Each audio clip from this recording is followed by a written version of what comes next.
देखिए अब दूसरा सवाल देखते हैं। दूसरा सवाल कौन सा है हमारा?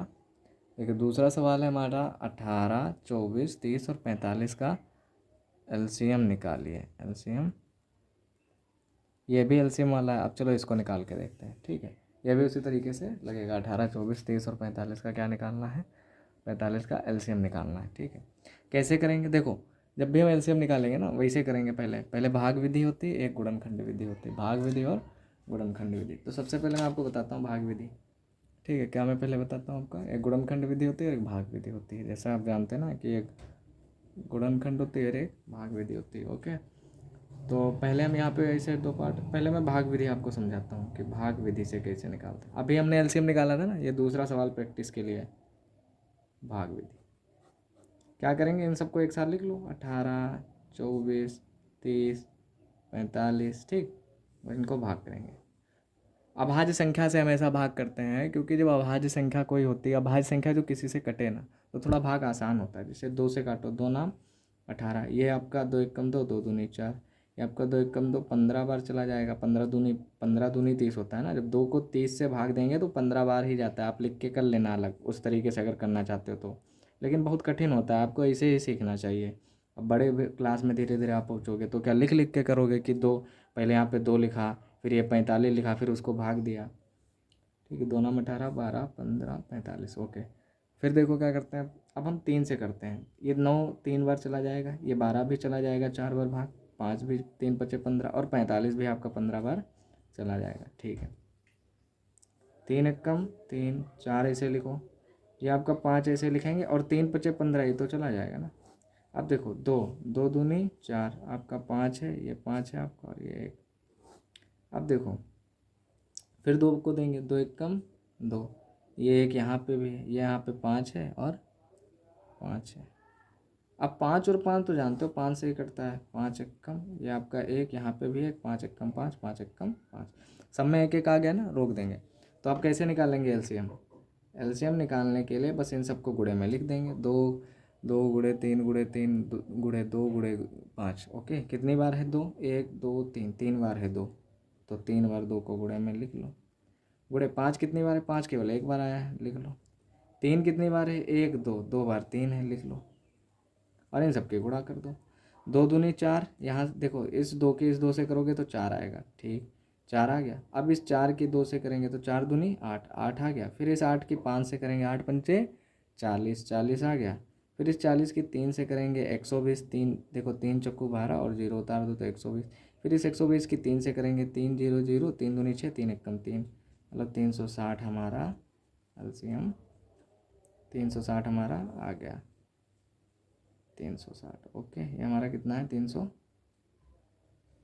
है। बस आपको इतना याद रखना है, ये 300 कितना है? 360 है हमारा, ठीक है। अब आपको समझ में आ गया होगा एलसीएम, ये 360 है हमारा, ओके।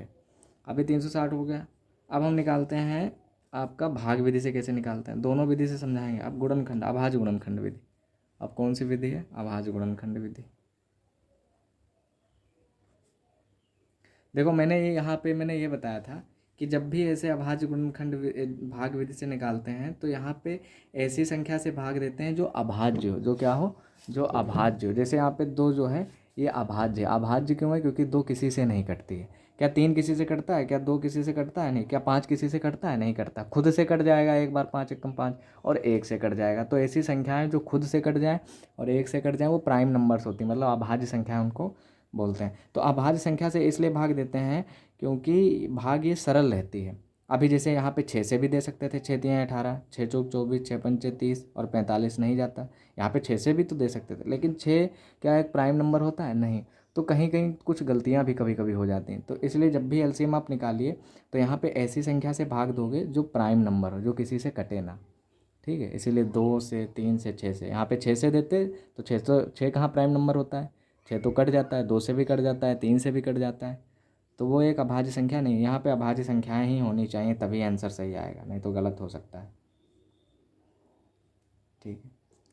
अब देखिए मैं अभाज्य गुणनखंड निकालते हैं, क्योंकि कभी कभी गलतियाँ हो जाती हैं, हमेशा नहीं। जैसे यहाँ पे 6 से भाग दोगे तो ये नहीं, कभी कभी आंसर आ भी जाएगा, लेकिन कभी कभी कुछ गलतियाँ भी हो जाती हैं। इसीलिए आप यही रखना कि यहाँ पे अभाज्य गुणनखंड ही हो। अभाज्य गुणनखंड विधि, ओके, यहाँ पे अभाज्य संख्याएं होनी चाहिए। अभाज्य गुणनखंड विधि में क्या करेंगे, ये जो संख्या जैसे 18 है इसका अलग हम निकाल लेंगे अभाज्य गुणनखंड। 2 नाम 18, 3 तिहाई 9, 3 एकम 3। ओके, अब ये 24 है, इसका निकालो अलग, 24 का निकाल लो। 2 एकम 2, 2 दूनी 4, 2 छंग 12, 3 दूनी 6, 2 एकम 2। फिर इस 30 का निकाल लो। 2 एकम 2 और 10, 2 पंचे 10, 3 पचे 15, 5 एकम 5, सभी का अलग निकाल। अब 45 बचा, इसका नीचे निकाल लो। 45 का 2 दूनी 45 तो 5 से ही तो कटेगा, 2 से कहाँ कट जाएगा, 5 9 45। ठीक है, और आपका 3 तिहाई 9 और 3 एकम 3। अब आप समझ गए ना, ऐसे निकालते हैं। अब हम क्या करेंगे, अब हम 18 के अभाज्य गुणनखंड लिख लेंगे। कितने हैं अभाज्य गुणनखंड, 2 गुणे 3 गुणे 3, मतलब 2 है और 3 को 2 बार गुणे में लिखा गया, तो हम ऐसे लिख सकते हैं 2 गुणे 3 की पावर 2। ठीक है, अब देखो 24 है, 24 के लिख लेंगे। ठीक है, 24 कितनी बार है, 24 आपका है 2 गुणे 2 3, 2 गुणे 2 गुणे 2 3, मतलब 2 3 बार है, 2 3 बार है गुणे में और 3 एक बार है, तो 2 की पावर 3 और गुणे 3।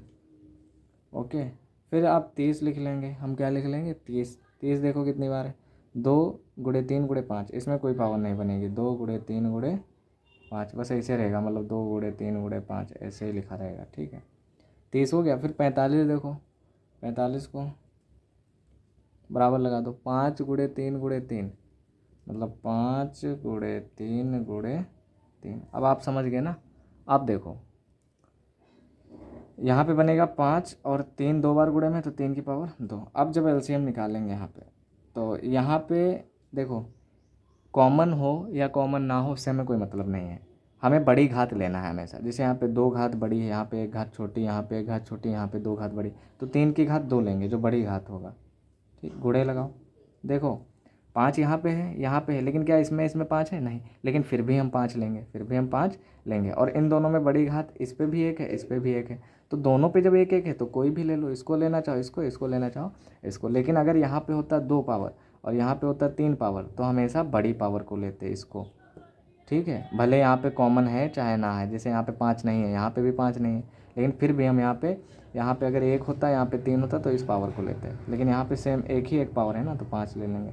आप समझ रहे होंगे जो मैं बताना चाह रहा हूँ। इसमें कॉमन नहीं देखते हैं, कॉमन हो तो ठीक है, कॉमन नहीं है तब भी ठीक है। जैसे यहाँ पे 2 है, यहाँ पे 2 है, यहाँ पे 2 है, लेकिन यहाँ पे तो 2 नहीं है, तो इस तरीके से 2 भी कॉमन नहीं है।